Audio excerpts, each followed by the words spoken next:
दोस्तों नमस्ते, प्रणाम, स्वागत है आपका हमारे यूट्यूब चैनल पर। तो दोस्तों आज हम एक पीड़िया का गीत लेके उपस्थित हैं आपके सामने। और गीत अच्छा लगे तो लाइक कर दीजिएगा और चैनल को सब्सक्राइब कर लीजिएगा और अच्छा लगे तो शेयर भी कर दीजिएगा। चलिए गीत शुरू करते हैं।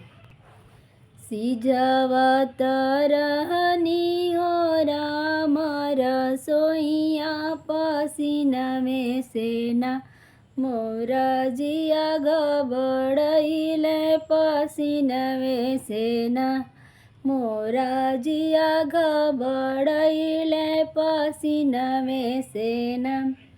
सासू जी के बेटवा ननद जी के भैया मोरे हो मुखेना, तनी बेनिया डोलवता मोरे हो मुखेना।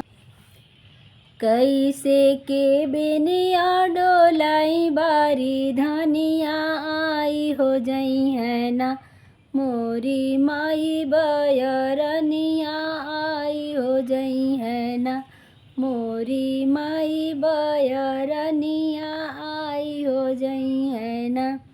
जब तोहे सैया तनी सरमिया काहे करवलाना, अगहनवे गवनवा काहे करवलाना। सिजवत रहनी मोरा रसोइया पसीनवे सेना, मोरा जिया घबड़ैले पसीनवे सेना।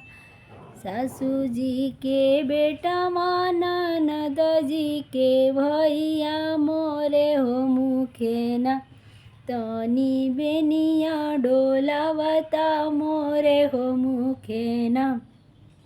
कैसे के बेनिया डोलाई बारी धनिया आई हो जई है ना, मोरी चाची बयरनिया आई हो जई है ना। जब तो सैया तनी सरमिया काहे करवलाना, अगहन में गहनवा काहे करवलाना। सिजवत रहनी मोरा रसोइया पसीनवे सेना, मोरा जिया घबड़ैले पसीनवे सेना।